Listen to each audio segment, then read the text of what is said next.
જૂનાગઢમાં જૂના બંદૂકમાં યુવાન ઉપર હુમલો થયો છે। માર્કેટિંગ યાર્ડ પાસે બની છે ઘટના। 2 શખ્સ દ્વારા યુવાન ઉપર હુમલો કરાયો છે। 2 કિલોનો તોલો માથામાં મારતા યુવાન ગંભીર રીતે ઈજાગ્રસ્ત થયો છે। રાકેશ સોલંકી નામના યુવકે નોંધાવી છે ફરિયાદ અને સુરેશભાઈ અને ધવલ મકવાણા સામે પણ ફરિયાદ નોંધાઈ છે। સમગ્ર ઘટનાના સીસીટીવી પણ સામે આવ્યા છે। तो दृश्य में જોઈ શકો છો કે સામાન્ય બોલાચાલી કઈ રીતે હુમલામાં પરિણમે છે અને ત્યારબાદ શખ્સને ઈજા પણ પહોંચી છે। માથાના ભાગે ઈજા પહોંચી છે। સામાન્ય બોલાચાલી લોહી લુહાણ મારામારીમાં પરિણમી હતી। તો માથામાં બોથડ પદાર્થ મારી અને ઘાયલ કરવામાં આવ્યો હતો શખ્સને। આસપાસ પણ કેટલાક લોકો બેઠા છે અને તેઓને ત્યારે તો કંઈ ખબર ન પડી, પરંતુ જેવો જ શખ્સ ઢળી પડ્યો તેઓએ તેને ઊભો કરી અને હોસ્પિટલ પહોંચાડ્યો। દાદરાનગર હવેલીની સેલવાસની સરકારી સ્કૂલમાં છરીબાજી। ઝંડા ચોકની સરકારી શાળામાં વિદ્યાર્થીઓ વચ્ચેના ઝઘડામાં છરી ઉછળી છે। ધોરણ 9ના એક વિદ્યાર્થીએ ધોરણ 11ના 5 વિદ્યાર્થીઓ પર છરી વડે હુમલો કર્યો છે।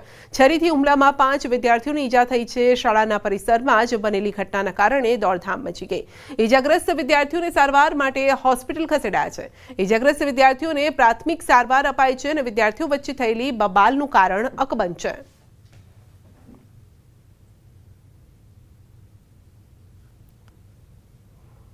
क्या मालूम सर, वहाँ पे खड़े थे तो इधर लग गया था ना कान में। इधर अंदर है सर। सब कैसे हुआ? 4-5 लोग को चाकू लगा था। सर क्या मालूम चक्कू लगा कि क्या लगा है। उधर तो हम लोग खड़े थे, छुट्टी के टाइम। सब अंदर है सर। દ્વારકાની રાવલ નગરપાલિકા પ્રમુખના પુત્રએ પત્નીને છરીના ઘા ઝીંક્યા છે। રાણાભાઈ જમોડે પોતાની પત્નીને ઝીંક્યા છે છરીના ઘા। પત્ની લક્ષ્મીબેન ગંભીર રીતે ઘાયલ થયા છે। હુમલો કરવા પાછળનું કારણ અકબંધ છે અને પોલીસે રાણા જમોડ વિરુદ્ધ ફરિયાદ નોંધી રાણા જમોડની અટકાયત કરીને તપાસ હાથ ધરી છે। તેમાં એક મહિલાને એમના જ પતિ દ્વારા તીક્ષ્ણ હથિયાર વડે એના ઉપર હુમલો કરવામાં આવેલો હતો। જીવલેણ હુમલો કરવામાં આવેલો હતો। ભોગ બનનાર જે છે તેમના પત્ની, તેમનું નામ છે લક્ષ્મીબેન રાણાભાઈ જમોડ અને તેમના ઉપર હુમલો કરનાર તેમના પતિ જ રાણાભાઈ રામશીભાઈ જમોડ। આ બાબતે કલ્યાણપુર પોલીસ સ્ટેશન ખાતે ફરિયાદ દાખલ થયેલી છે। ફરિયાદ દાખલ થતા તુરંત જ આરોપીને હસ્તગત કરવામાં આવેલ છે, તેમજ આગળની તપાસ Kalyanpur police station PI TC પટેલનાઓ ચલાવી રહ્યા છે। ખેડામાં મહેમદાવાદના રુદન ગામના તળાવમાં 50 જેટલા કપિરાજો ફસાયા હોવાનું સામે આવ્યું છે। 5 દિવસ પહેલા મહેમદાવાદમાં 9 ઇંચથી વધારે વરસાદ પડ્યો હતો અને જેના કારણે ડાકનિયા તળાવની અંદર આવેલ ઝાડીઓમાં 50 કપિરાજ ફસાઈ ગયા હતા। તો ગામના સરપંચ તેમજ સ્થાનિકો દ્વારા આ કપિરાજોને બહાર કાઢવા માટે પ્રયત્ન કરાયો। વાંસના લાકડાની નિસરણી બનાવીને બહાર કાઢવાનો પ્રયાસ કરાયો હતો અને જેમાં તમામ કપિરાજને બહાર કાઢવામાં સફળતા મળી છે। આ ગ્રામ પંચાયત રુદનનું ડાકણે તળાવ છે। તેમાં 25 તારીખના રોજ જે ભારે વરસાદ થયો 9 જેટલો, એમાં રાત્રે 50 જેટલા વાનરો ફસાઈ ગયેલા। આજ રોજ તારીખ 28 તારીખની રોજ અમને ખ્યાલ આવ્યો કે અંદર વાનરો ફસાયેલા છે। તો ગામના મુસ્લિમ મિત્રો તેમજ આજુબાજુના સ્થાનિક યુવાનો દ્વારા તારીખ 30ના રોજ અમે અભિયાન ચલાવ્યું। એના અંતર્ગત વાંસની એક સીડી બનાવી અને તેમાંથી 35 જેટલા વાનરો હાલ બહાર કાઢ્યા છે। સુરતના ઉમરા વિસ્તારમાં ભારે હૃદય વાળી ઘટના બની છે। હૃદય દ્રાવક આ ઘટના બની છે, જે જિલ્લા પંચાયત ક્વાર્ટરમાં રહેતા શિક્ષક અલ્પેશે 2 પુત્ર સાથે સામૂહિક આપઘાત કર્યો હતો। 2 વર્ષના બાળકને અને 8 વર્ષના બાળકને ઝેર આપી દીધું અને આ બંને બાળક બેડ પર મૃત હાલતમાં મળી આવ્યા, જ્યારે કે શિક્ષક ગળે ફાંસો ખાધેલી હાલતમાં મળી આવ્યો છે। જેમાં તપાસ દરમિયાન આપઘાત પાછળનું કારણ શિક્ષકની પત્ની હોવાનું સામે આવ્યું છે। પત્નીના અફેરથી ત્રાસી અને પતિએ કૃત્ય કર્યું છે। તો તપાસ દરમિયાન પોલીસે મોબાઈલ ચેટ મળી આવી છે, વિડીયો પણ મળી આવ્યા, તેમજ એક સુસાઇડ નોટ મળી આવી છે। પતિના અફેરથી પતિ કંટાળી ગયો હતો અને અનેકવાર તેની પત્નીને સમજાવ્યા છતાં કોઈ રસ્તો ન નીકળતો હતો। આખરે તેણે પોતાના બંને બાળકોને ઝેર આપી પોતે પણ આપઘાત કરી લીધો। પત્ની ફાલ્ગુનીના અફેર બાબતે પોલીસને ડાયરી પણ મળી આવી છે। પતિ અલ્પેશ છેલ્લા 3 મહિનાથી પત્નીના અફેર બાબતે ડાયરીમાં લખતો હતો। ઉલ્લેખનીય છે કે પતિ પત્નીના 10 વર્ષ પહેલા પ્રેમ લગ્ન થયા હતા અને આ પુરાવાના આધારે પોલીસે ગુનો નોંધી અને તપાસ હાથ ધરી શકે છે।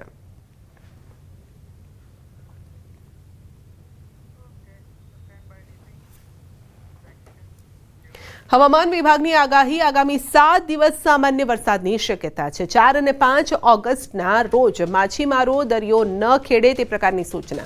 અમદાવાદમાં સામાન્યથી મધ્યમ વરસાદની આગાહી છે। ઓગસ્ટ મહિનામાં વરસાદની સ્થિતિ સામાન્ય રહેશે।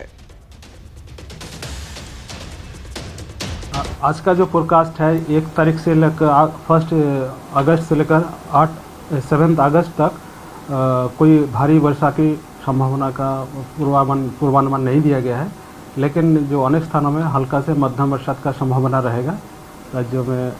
और जो फिशरमैन वार्निंग है इसमें हमारा 4 अगस्त और 5 अगस्त के लिए दिया गया है। स्क्वाली वेदर के साथ 40 to 50 किलोमीटर प्रति घंटा जो हवा का गति रहेगा, उसमें गास्टिंग रहेगा 60 किलोमीटर प्रति घंटा में गास्टिंग विंड स्पीड रहेगा। और अहमदाबाद और आसपास क्षेत्रों के लिए आज हल्का से मध्यम बरसात का पूर्वानुमान है। સરદાર સરોવરની સપાટીમાં સતત વધારો થઈ રહ્યો છે। ડેમની સપાટી 133.2 મીટરે પહોંચી છે અને ડેમની સપાટી વધતા ભરૂચમાં અપાયું છે એલર્ટ।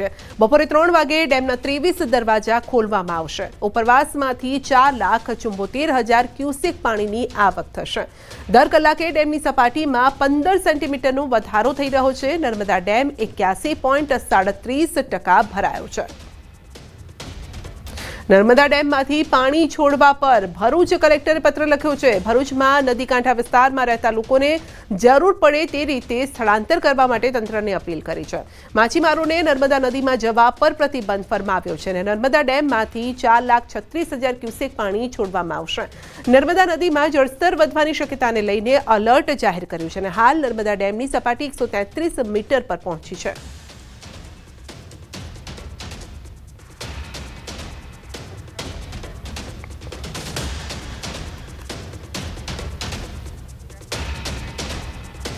ગુજરાત પ્રદેશ ભાજપ અધ્યક્ષની જલ્દી થઈ શકે છે જાહેરાત। સંસદ ભવનમાં ભાજપની મહત્વની બેઠક। BL સંતોષ, ભૂપેન્દ્ર યાદવ બેઠકમાં હાજર। પિયુષ ગોયલ સાથે સંગઠન મુદ્દે આ બેઠક છે ને બેઠકમાં ચર્ચા પણ થઈ રહી છે। તો ઘણા સમયથી પ્રદેશ ભાજપ અધ્યક્ષ કોણ તેને લઈને અટકળો ચાલતી હતી, અનેક નામો પણ ચાલતા હતા, પરંતુ હવે કદાચ એ જે ઇંતજારી છે તેનો અંત આવી શકે છે। વધુ અપડેટ મેળવીશું સંવાદદાતા ગૌતમ પાસેથી। જી ગૌતમ, જેનો ઇંતજાર હતો એ નામ પણ હવે ટૂંક સમયમાં સામે આવી શકે છે। જી બિલકુલ, થોડા દિવસોની અંદર આગામી પ્રદેશ પ્રમુખ અંતર્ગતની જાહેરાત થાય તે પ્રકારના એંધાણ મળી રહ્યા છે। મહત્વનું એ છે કે ભારતીય જનતા પાર્ટી રાષ્ટ્રીય જે ભારતીય જનતા પાર્ટી છે તેના દ્વારા જે સંગઠન પર્વ ચાલી રહ્યું છે, સંગઠન પર્વ અનુસંધાને અનેક રાજ્યો જે છે તેના પ્રદેશ પ્રમુખની નિયુક્તિ કરી દેવામાં આવી છે, પરંતુ ગુજરાતના ક્યારે, ઉત્તર પ્રદેશના ક્યારે તે અંતર્ગતની અનેક મહામંથન જે છે તે ચાલતું હતું, પરંતુ તે હવે સસ્પેન્સનો અંત આવે તે પ્રકારે લાગી રહ્યું છે। કારણ કે સંગઠન મહામંત્રી BL સંતોષ જે છે તે સંસદ ભવન ખાતે પહોંચ્યા છે, જ્યાં ભૂપેન્દ્ર યાદવ કે જે ગુજરાતના પ્રદેશ પ્રમુખના નિરીક્ષક છે અને પિયુષ ગોયલ જે છે તે પણ ઉત્તર પ્રદેશના નિરીક્ષક છે, તેમની સાથે આ સંગઠન મામલે બેઠક થઈ હોવાની બાબતો જે છે તે સામે આવી રહી છે। એટલે કે હવે આ સસ્પેન્સનો આતુરતાપૂર્વક અંત આવે તે પ્રકારે લાગી રહ્યું છે અને ગમે ત્યારે ભારતીય જનતા પાર્ટીને નવા પ્રદેશ પ્રમુખ તરીકે મળી શકે છે તે પ્રકારની વાત સામે આવી રહી છે। મહત્વનું સાથે તે છે કે છેલ્લા કેટલાય સમયથી ચાલતું હતું ભારતીય જનતા પાર્ટીના પ્રદેશ પ્રમુખ ક્યારે આવશે, કોણ બનશે તે અંતર્ગતની અનેક અટકળો ચાલતી હતી, પરંતુ ભૂપેન્દ્ર યાદવ પણ ગુજરાત ક્યારે આવશે અને ત્યારબાદ તે ક્યારે સેન્સ પ્રક્રિયા યોજાશે, આ પ્રકારની અનેક અટકળો ચાલતી હતી। પરંતુ તે વચ્ચે આ એક મહત્વના સમાચાર કહી શકાય કે તેઓની એક મહત્વની બેઠક ચાલી રહી છે। બેઠકની અંદર હવે આ સસ્પેન્સનો અંત આવી શકે છે અને જેમ ઉત્તર પ્રદેશને પણ નવા પ્રદેશ પ્રમુખ મળી શકે છે, તેમ ગુજરાતને પણ નવા પ્રદેશ પ્રમુખ મળી શકે છે। મહત્વનું એ છે કે કુકડું ગૂંચવાયેલું હતું કે ક્યારે અને કોણ પ્રદેશ પ્રમુખ બનશે, પરંતુ તે હવે સસ્પેન્સનો અંત આવે તેવું લાગી રહ્યું છે।